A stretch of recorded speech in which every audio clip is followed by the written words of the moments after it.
Hello friends, সবাইকে welcome জানাই নতুন একটি ভিডিওতে। এই মুহূর্তে যে আপডেটটি দিকে আমরা নজর রাখবো সেটি হচ্ছে রাজ্যের লাইব্রেরিয়ান নিয়োগের ফাইনাল মেরিট লিস্ট প্রকাশ, পুনরায় মেধা তালিকা প্রকাশ। রাজ্যের বিভিন্ন জেলার পাবলিক লাইব্রেরিয়ানের সূত্র ধরেই রুরাল লাইব্রেরিগুলোতে লাইব্রেরিয়ান নিয়োগের নোটিশ আগেই বেরিয়েছিল।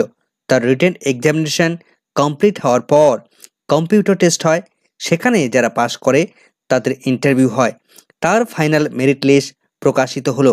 তো কতজনের মেরিট লিস্ট প্রকাশিত হয়েছে, কতজন নতুনভাবে নিয়োগ পেলেন বা পাচ্ছেন, কতটি ভ্যাকেন্সি রয়েছে, তা বিস্তারিত থাকবে এই ভিডিওর মধ্যে। নোটিফিকেশনের মধ্যে কি কি নির্দেশ দেওয়া হয়েছে, ওয়েটিং লিস্টে কারা রয়েছেন, বিস্তারিত থাকবে এই ভিডিওর মধ্যে। কোনো রকম স্কিপ না করে শেষ পর্যন্ত দেখার অনুরোধ রইল। তো চলুন সরাসরি নোটিফিকেশনে দেখে নিই কারা চাকরি পাচ্ছেন, কারা মেরিট লিস্টের মধ্যে রয়েছেন, বিস্তারিত আমরা দেখে নিই। তো আমরা নোটিফিকেশন এবং মেরিট লিস্টের মধ্যে চলে এসেছি। তো আমরা দেখতে পাচ্ছি যে গভর্নমেন্ট অফ ওয়েস্ট বেঙ্গলের পক্ষ থেকে office of the district library officer Malda থেকে এটি প্রকাশিত হয়েছে। ডেট আমরা দেখতে পাচ্ছি 4/10/2024 তারিখ, অর্থাৎ 4 অক্টোবর এই প্যানেলটি প্রকাশিত হয়েছে বা এই নোটিশ প্রকাশিত হয়েছে। তার মেমো নাম্বার দেখতে পাচ্ছি। তো নোটিফিকেশনে কি কি বলা হয়েছে, ইন পারসুয়েন্স অফ অ্যাডভার্টাইজমেন্ট নাম্বার 1 ভাই, তার মেমো নাম্বার এখানে দেখা যাচ্ছে 29/5/2023 তারিখের রিক্রুটমেন্টের নোটিফিকেশন অনুসারে regarding filling up 29 vacancies to the post of librarian in government sponsored rural library under the control of local library authority Malda. তো রাজ্যের যে গভর্নমেন্ট স্পন্সর যে রুরাল লাইব্রেরিগুলো রয়েছে, সেখানে মালদা জেলার যে লাইব্রেরি অথরিটি রয়েছে, তারা সেই জেলার ক্ষেত্রে 29টি ভ্যাকেন্সিতে লাইব্রেরিয়ান নিয়োগের জন্য যে নোটিফিকেশন প্রকাশ করা হয়েছিল, তার সূত্র ধরে এই প্যানেল বা নতুন নোটিফিকেশন তারা প্রকাশ করছে। In accordance of the approval of the Director of Library Services, government of West Bengal, তার মেমো নাম্বার আমরা দেখতে পাচ্ছি 27/9/2024 তারিখের, দ্য ফলোয়িং 3 লিস্ট, অর্থাৎ 3টি লিস্ট প্রকাশিত হয়েছে। On the basis of total marks obtained out of 100 marks, 3টি যে লিস্ট প্রকাশিত হয়েছে সেখানে 100 নম্বরের মধ্যে তাদের মার্কস কে কত পেয়েছে তার উপর বেস করে এই মেরিট লিস্ট প্রিপেয়ার হয়েছে। Including written examination, weightage of marks of educational qualification and professional qualification, computer test, interview or experience are being published for general information. তো প্রত্যেক ক্যান্ডিডেট তারা প্রত্যেককেই রিটেন এক্সামিনেশনে কে কত পেয়েছেন সেগুলো প্রকাশিত হয়েছে। মাধ্যমিক, উচ্চ মাধ্যমিক থেকে শুরু করে তার একাডেমিক যে সমস্ত কোয়ালিফিকেশান, কে কত মার্কস পেয়েছেন সেটা রয়েছে। প্রফেশনাল কোয়ালিফিকেশনের ক্ষেত্রে কত মার্কস পাচ্ছেন, কম্পিউটার টেস্টে কত পাচ্ছেন, ইন্টারভিউ কত পেয়েছেন বা এক্সপিরিয়েন্স যদি থাকে তাহলে তিনি কত পাচ্ছেন, সমস্তটা এখানে প্রকাশিত হয়েছে।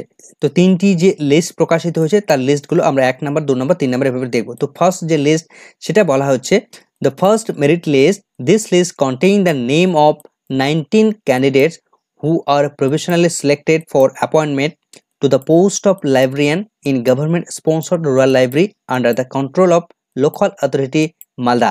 অর্থাৎ মালদা জেলার লোকাল যে অথরিটি রয়েছে, লাইব্রেরিয়ান নিয়োগের যে অথরিটি রয়েছে গভর্নমেন্ট স্পন্সর রুরাল লাইব্রেরিগুলোতে, সেখানে ফার্স্ট মেরিট লিস্টে 19 জন ক্যান্ডিডেট তারা স্থান পেয়েছেন, তারা প্রভিশনালি সিলেক্টেড হয়েছেন, অর্থাৎ এই 19 জনকে অ্যাপয়েন্টমেন্ট প্রদান করা হচ্ছে। সেকেন্ড যে মেরিট লিস্ট প্রকাশিত হয়েছে, সেকেন্ড লিস্ট, সেটা আমরা দেখতে পাচ্ছি the second merit list, this is the waiting list. এটা হচ্ছে ওয়েটিং লিস্ট, অর্থাৎ প্রথম এই 19 জন ক্যান্ডিডেটের মধ্যে থেকে কেউ চাকরি না নিলে বা ফাঁকা শূন্যপদ পড়ে থাকলে তখন এই ওয়েটিং লিস্ট থেকে তারা সুযোগ পাবেন। হুইচ শিয়াল রিমেইন ভ্যালিড ফর 1 ইয়ার, যেটা এই ওয়েটিং লিস্টের ভ্যালিডিটি থাকবে 1 বছর। এই 1 বছরের মধ্যে কেউ চাকরি ছেড়ে দিলে বা সেই শূন্যপদ ফাঁকা থাকলে সেখানে এই ওয়েটিং লিস্ট থেকে তারা চাকরি পাবেন।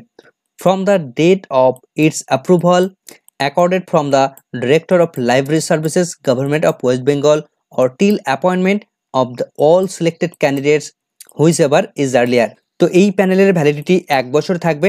তার পাশাপাশি যদি তারা মনে করে তাহলে সমস্ত ক্যান্ডিডেটের অ্যাপয়েন্টমেন্ট দেওয়া না পর্যন্ত সেটা সেই পর্যন্ত ভ্যালিড থাকবে।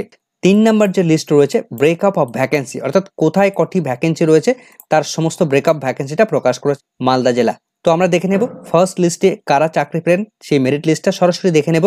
তো লিস্ট 1-এ আমরা দেখতে পাচ্ছি the following list merit wise show the name 19 candidates, যে সমস্ত ক্যান্ডিডেটরা প্রফেশনালি সিলেক্টেড হয়েছেন for the appointment of the post of librarian. Librarian নিয়োগের জন্য তারা যারা সিলেক্টেড হলেন তাদের নামগুলো পরপর রয়েছে। প্রথমে রয়েছে serial number, name of the candidate, কোন কোন ক্যান্ডিডেট চাকরি পাচ্ছেন তাদের রোল নাম্বারগুলো রয়েছে, ক্যাটাগরি অফ দ্য ক্যান্ডিডেট, কোন ক্যাটাগরির ক্যান্ডিডেটরা তারা বিলং করছেন, category for who is professionally selected, অর্থাৎ তিনি কোন ক্যাটাগরিতে চাকরি পাচ্ছেন, মার্কস অবটেইনড আউট অফ 100, তিনি 100-এর মধ্যে কত মার্কস পাচ্ছেন সেটা এখানে উল্লেখ করা রয়েছে। প্রথম ক্যান্ডিডেট রয়েছেন আব্দুল বাকি, তার লাইব্রেরি এখানে তার রোল নাম্বার রয়েছে, তার অ্যাকচুয়াল ক্যাটাগরি হচ্ছে ওবিসি এ ক্যাটাগরি, কিন্তু তিনি জেনারেল ক্যাটাগরিতে চাকরি পাচ্ছেন। তিনি টোটাল মার্কস পেয়েছেন 74.00। দ্বিতীয় নাম রয়েছে স্বর্ণময়, হিমাংশু, অসিত, তমাল, মনীষা, রাকেশ, তারা সবাই চাকরি পাচ্ছেন। এখানে এসসি ক্যাটাগরির হয়েও তিনি কিন্তু জেনারেলে স্থান পাচ্ছেন। ইউআর ক্যাটাগরিতে ইউআর এর মধ্যেই থাকবেন, কিন্তু এসসি ক্যাটাগরি তারা ভালো মার্কস থাকায় তারা কিন্তু জেনারেল ক্যাটাগরির মধ্যে বা ইউআর ক্যাটাগরির মধ্যে চান্স পাচ্ছেন। শাহবাজ, দিবাকর, প্রশান্ত, ইমরান, সুব্রত, প্রিয়াঙ্কা, সুস্মিতা, এরা সবাই চাকরি পাচ্ছেন। এসটি ক্যাটাগরির ক্যান্ডিডেট তিনি কিন্তু এসটিতেই চাকরি পাচ্ছেন। সারোয়ার জাহান রয়েছে, ফিরোজ রয়েছে, পিন্টু রয়েছে, দিবাকর রয়েছে, ঋতুপর্ণা আছে। এখানে ইডব্লিউএস এ তিনি তার কাট অফ দেখতে পাচ্ছি আমরা 44.50। তার আগে ওবিসি বি ইসি ক্যাটাগরিতে 40.33 রয়েছে। তো প্রথম যে লিস্ট প্রকাশিত হয়েছে সেই লিস্টের যাদের যাদের নাম রয়েছে তাদের প্রত্যেকের অ্যাপয়েন্টমেন্ট ইস্যু করা হবে, তারাই কিন্তু চাকরি পাচ্ছেন। দ্বিতীয় যে লিস্ট আমরা দেখতে পাচ্ছি সেটা হচ্ছে ওয়েটিং লিস্ট। এখানে ওয়েটিং লিস্টের তাদের র্যাঙ্ক রয়েছে, এখানে প্রত্যেক ক্যান্ডিডেটের নাম আছে, এখানে তাদের রোল নাম্বার দেওয়া রয়েছে, এই কলামটিতে কোন ক্যাটাগরিতে তারা বিলং করেন সেটা রয়েছে এবং কে কত মার্কস পেয়েছেন সেটা কিন্তু এখানে উল্লেখ করা রয়েছে।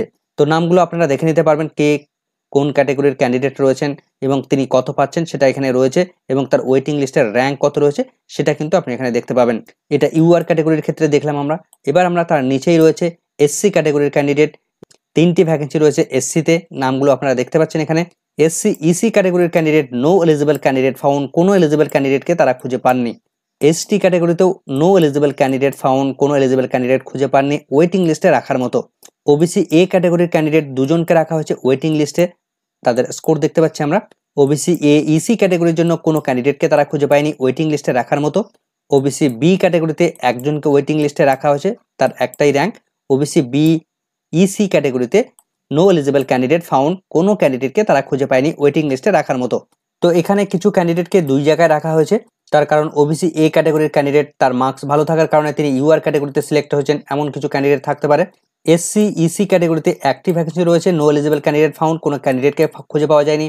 ওবিসি এ ক্যাটাগরির ইসি ক্যান্ডিডেট একটা ভ্যাকেন্সি রয়েছে, কোনো ক্যান্ডিডেটকে খুঁজে পাওয়া যায়নি। এসটিতে দুটি ভ্যাকেন্সি রয়েছে, একজন ক্যান্ডিডেটকে খুঁজে পাওয়া গেছে আর একজন খুঁজে পাওয়া যায়নি। ইডব্লিউএস এর দুটি ভ্যাকেন্সি রয়েছে, no other candidates is available against this vacancy, অন্য কোনো ক্যান্ডিডেটকে এখানেও খুঁজে পাওয়া যায়নি। তো মালদা জেলার রুরাল লাইব্রেরিতে এই সমস্ত ক্যান্ডিডেটরা তারা কিন্তু অ্যাপয়েন্টমেন্ট পাচ্ছেন। মালদা জেলা পুজোর আগে এই সমস্ত ক্যান্ডিডেটদেরকে অ্যাপয়েন্টমেন্ট প্রদান করছে। তো ভিডিওটি এই পর্যন্তই এখানে শেষ করলাম। ভিডিওটি সম্পূর্ণ দেখার জন্য সকলকে ধন্যবাদ।